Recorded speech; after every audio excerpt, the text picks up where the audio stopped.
Bismillahirrahmanirrahim. Assalamualaikum warahmatullahi wabarakatuh. Salam sejahtera bagi kita sekalian. Shalom, Om Swastiastu, Namo Buddhaya, salam kebajikan.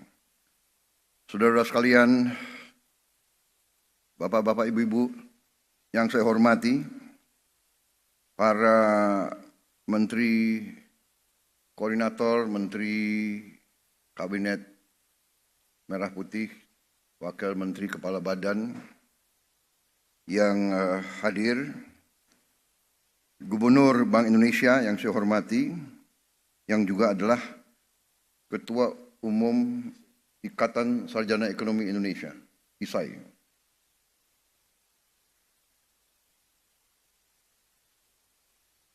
Ketua Dewan Komisioner OJK, Saudara Mahendra Siregar, terima kasih kehadirannya. Ketua Dewan Komisioner Lembaga Penjamin Simpanan, Saudara Purbaya Yudi Sadewa. Ketua Komisi 11 DPR RI. Para perwakilan dari ISAI, Ikatan Sarjana Ekonomi Indonesia, INDEF, para guru besar ekonomi dari universitas-universitas yang berkenan hadir,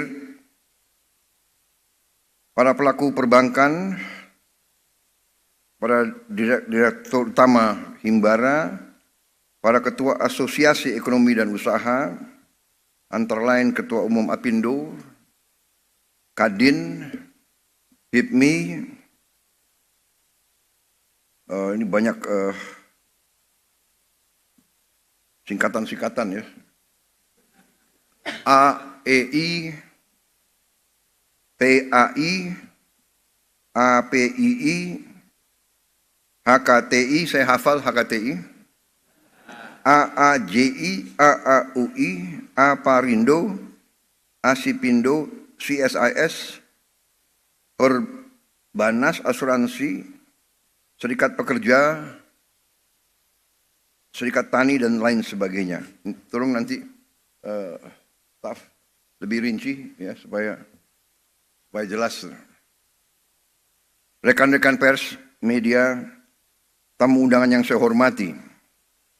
Tentunya sebagai insan yang bertakwa, marilah kita tidak henti-hentinya memanjatkan puji syukur kehadirat Tuhan Maha Besar, Tuhan Maha Kuasa, bagi umat Islam Allah Subhanahu wa Ta'ala, atas segala karunia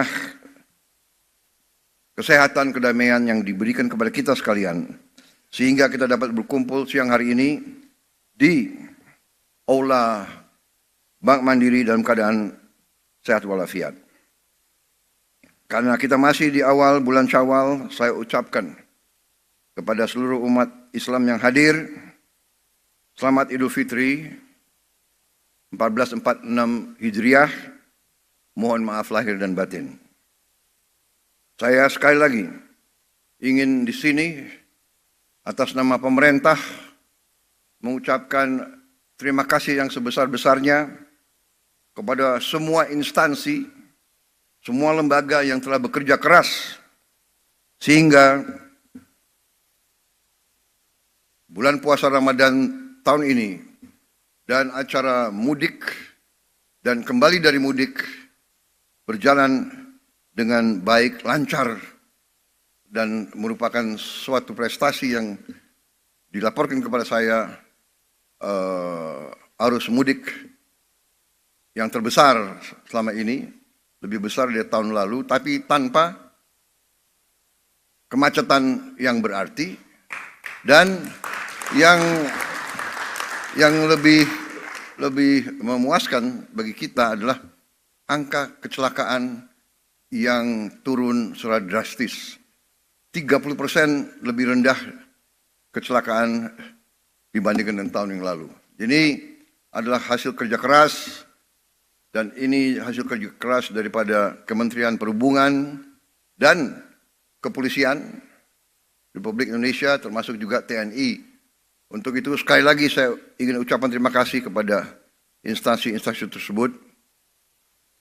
Kementerian Perhubungan, orang libur dia terus mengawaki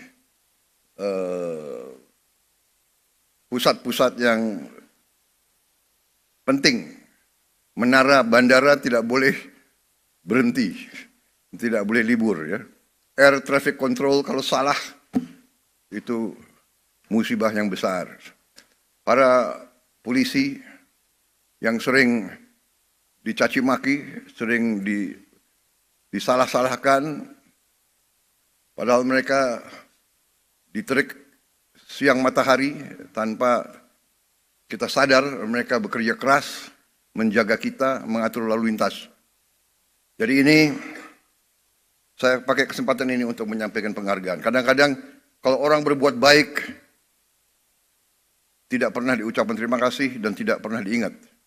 Kalau orang buat salah tidak pernah dilupakan. Ya. Yang salah diingat-ingat terus. Yang baik nggak mau dikomentari. Nah, jadi saudara-saudara, terima kasih kehadiran saudara-saudara sekalian. Terima kasih Dirut Mandiri. Dirut Mandiri yang baru atau yang lama ya? Oh tetap. Yang lama diperbarui gitu. Ya. Jadi saya berpegang kepada filosofi ya, the right man on the right place, the right man and the right woman on the right place.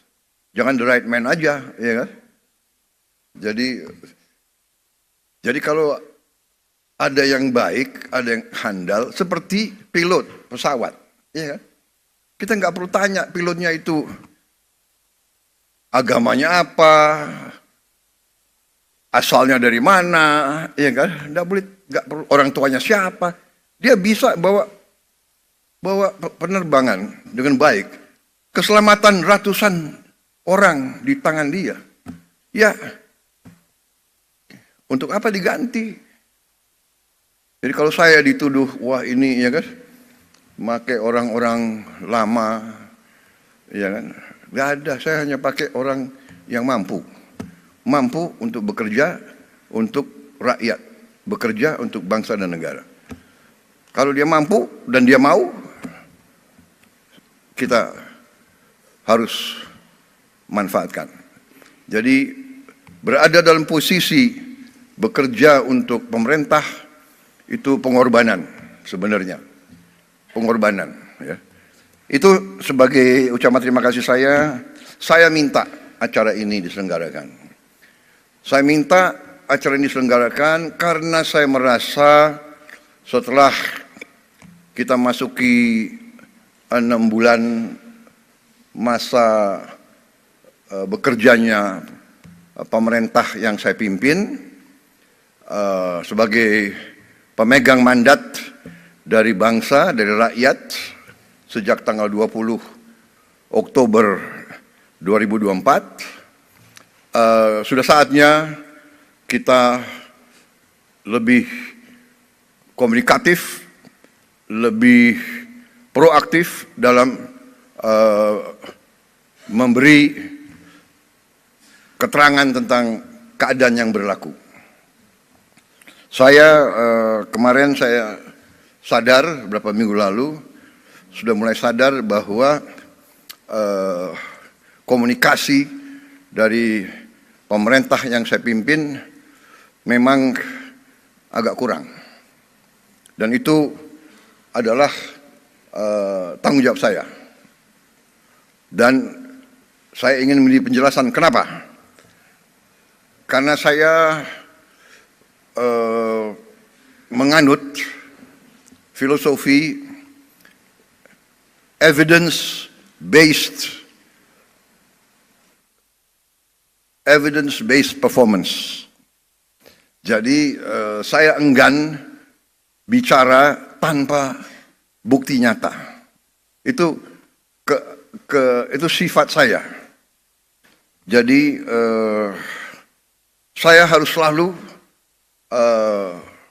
dinilai, saya minta selalu dinilai oleh hasil yang saya lakukan, prestasi yang saya lakukan.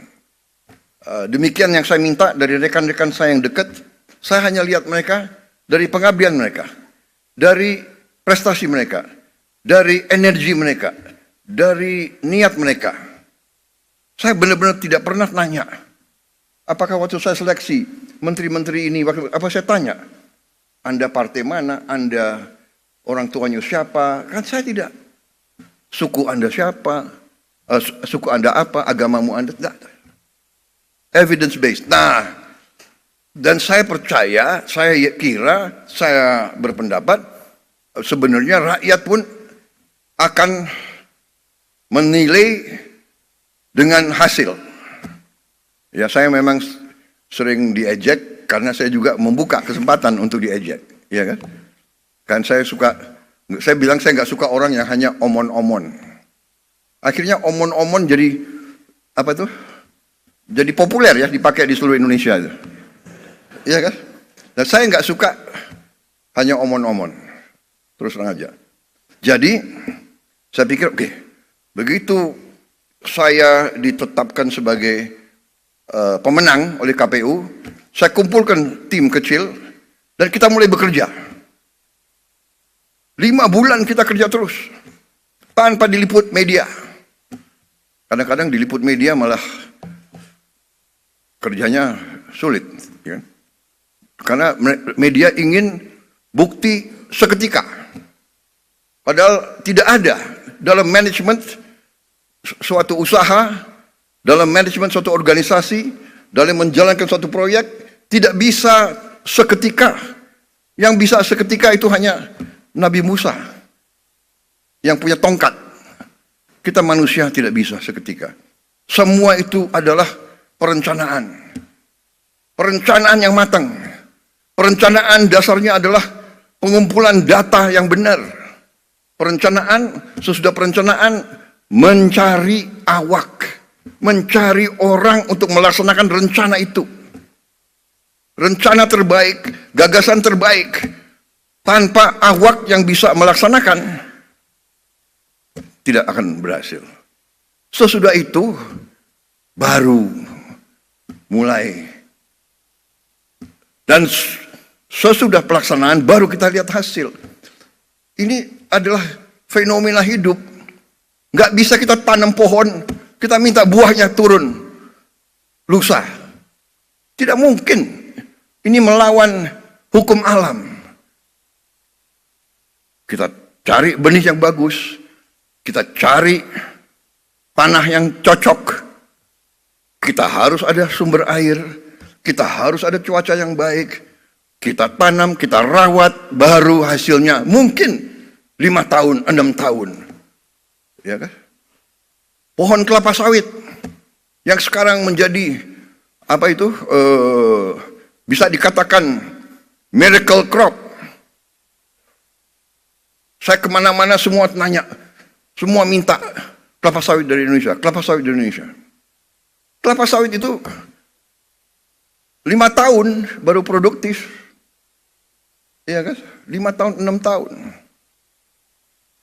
Jadi dibutuhkan perencanaan, pemilihan personalia, pelaksanaan yang benar, dan keteguhan, ketabahan, dan kesabaran. Jadi saudara-saudara, waktu kita ambil alih pemerintahan, kita bekerja keras karena kita persiapannya sudah baik, dan kita sudah punya strategi, kita sudah punya keyakinan apa yang harus kita lakukan. Dan bagi kami sangat terbuka, kami sangat transparan, kami buat buku strategi transformasi bangsa. Dan kita sebarkan, saudara bisa buka di situ. Di situ jelas dan gamblang dasar-dasar pemerintah yang saya pimpin.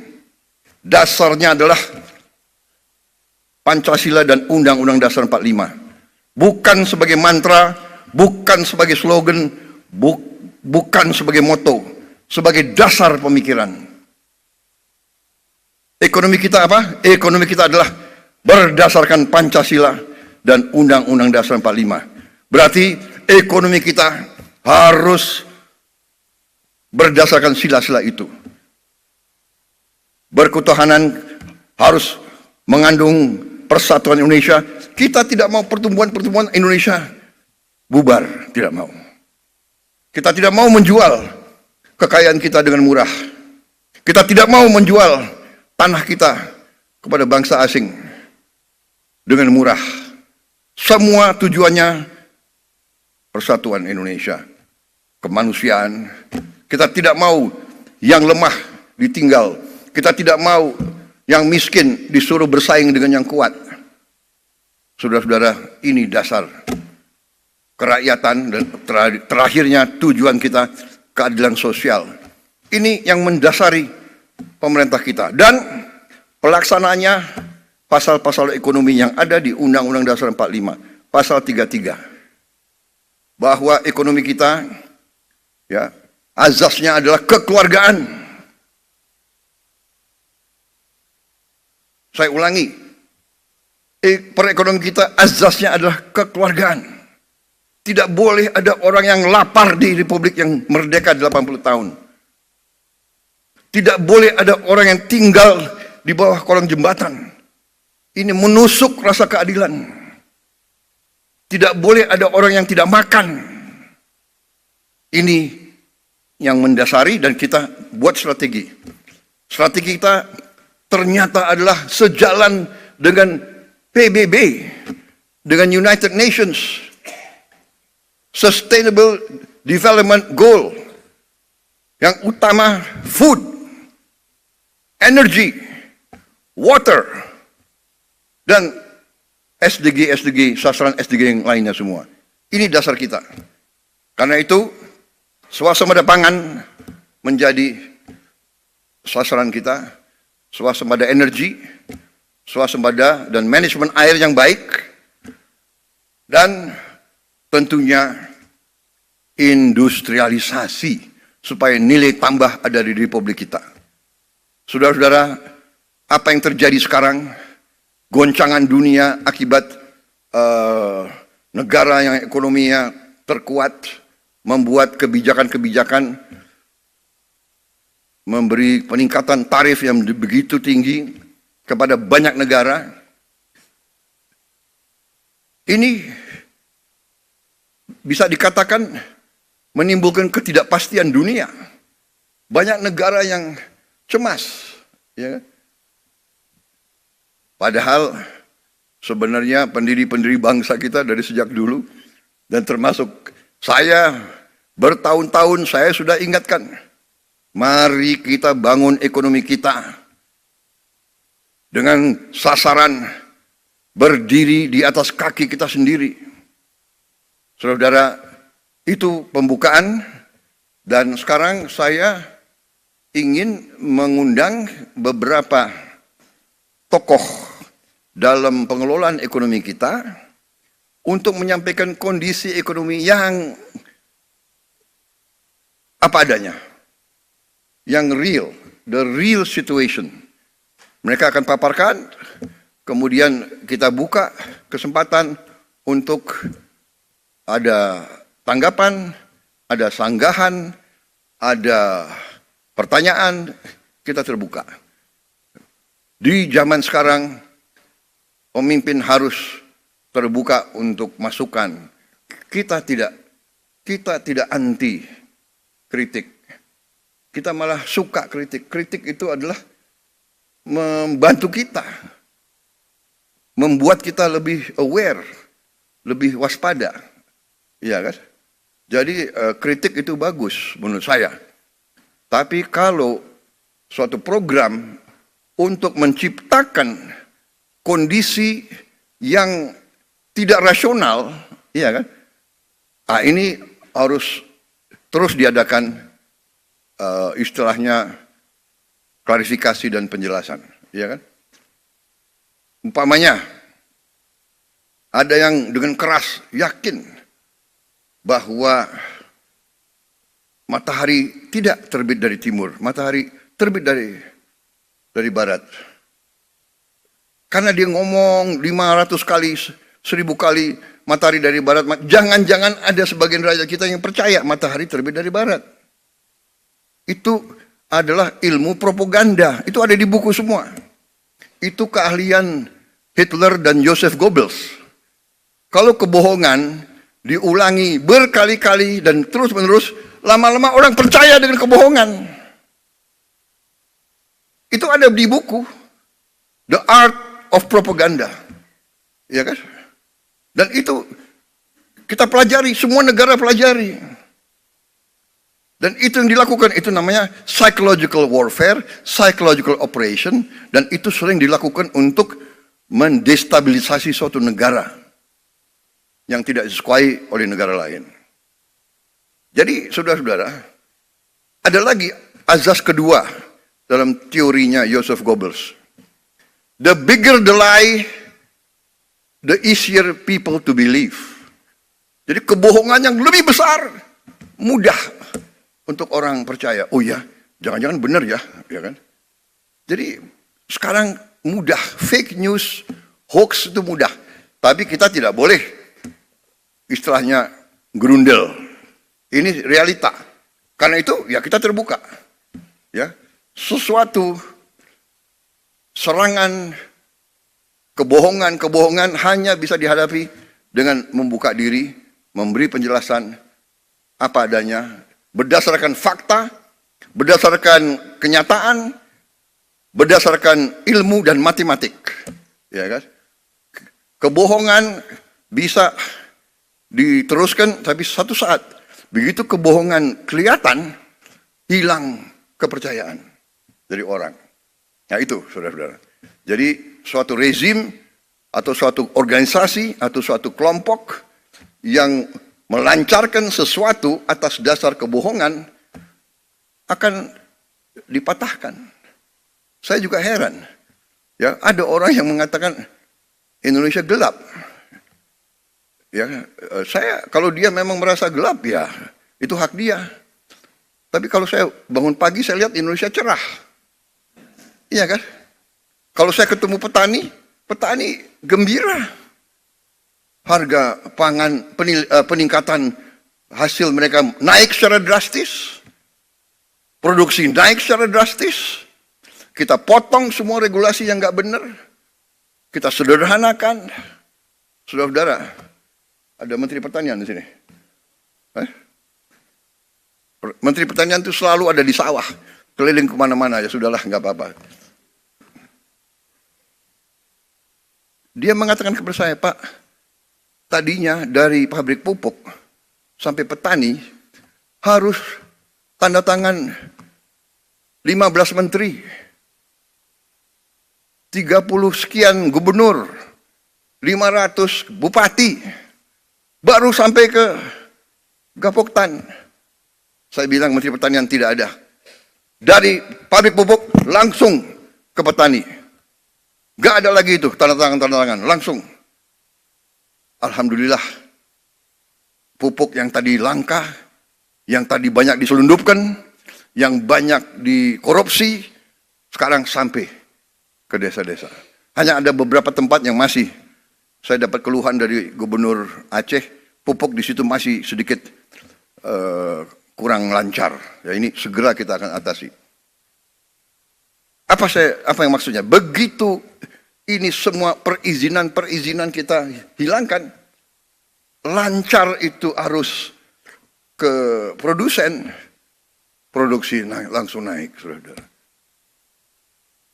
Jadi ini pelajaran bagi kita semua, dan inilah yang saya akhirnya ambil kesimpulan, oke, saya harus proaktif, saatnya sudah ada evidence, ya saya sekarang berdiri agak lebih optimis, lebih percaya diri, karena evidence-nya sudah mulai kelihatan. Ya, kita akan menghadapi tantangan, tapi saya bicara dengan tim saya, ternyata situasinya dapat kita hadapi dan bisa kita kendalikan, ya kan? Jadi saudara-saudara, saya sih tidak akan melarang orang untuk selalu memandang dengan kegelapan. Kalau ada orang yang mau lihat gelap, monggo. Tapi kalau saya lihat, saya optimis, saya bangga sekarang. jadi Presiden Republik Indonesia, kekayaan kita akan kita kuasai, akan kita kelola untuk sebesar-besarnya kepentingan rakyat. Mungkin banyak kecewa, tapi dibandingkan dengan ratusan juta rakyat kita yang akan merasa bahagia, yaitu tugasnya pemerintah. Saudara-saudara, waktu saya minta disederhanakan arus pupuk ke petani, pupuk dari pabrik milik pemerintah, pupuknya disubsidi pemerintah, uang rakyat, iya kan? Kenapa terlalu banyak perantara? Kenapa terlalu banyak middleman? Hak apa mereka tuh mengutip uang rakyat untuk rakyat? Jadi saya bilang hilangkan itu semua. Ada yang datang ke saya, Pak, ada 29.000 distributor yang marah sama Bapak. Oh ya? Hati-hati loh Pak. 29 distributor itu punya konstituen. Oh ya? Saya bilang, ada berapa petani di Indonesia? Saya tanya Menteri Pertanian, Pak, hampir 30 juta Pak. Oke. Keluarga mereka 4. 29.000 lawan 120 juta, menang siapa? Oh, lebih baik saya membela 120 juta rakyat daripada mereka-mereka itu. Ya, kita terbuka. Tapi saudara-saudara, rakyat yang punya hak. Kedaulatan di tangan rakyat. Kami dipilih rakyat. Kau suka tidak suka, ya ini pilihan rakyat, ya kan? Inilah kita yang dipilih rakyat. Ada yang botak, ya kan? Botak itu artinya pinter, ya kan? Ada yang hitam, ya tapi ini pilihan rakyat, bagaimana? Dan kita semua, cita-cita mereka semua itu hanya untuk berbakti kepada rakyat. Benar, kalau mereka mau kaya raya, mereka bisa. Nggak usah masuk pemerintah. Mereka masuk pemerintah itu, saya juga sedih loh. Menteri Keuangan, banyak yang belum dapat mobil dinas. Mereka kerja 6 bulan ini, kerja bakti. Tapi ya, terima kasih sudah mulai apa? Sudah mulai cair. Apa nih, diblokirnya udah dibuka gitu kira-kira. Baik, itu saja. Saya sekarang persilakan mulai dari Menko Perekonomian ya. Terima kasih.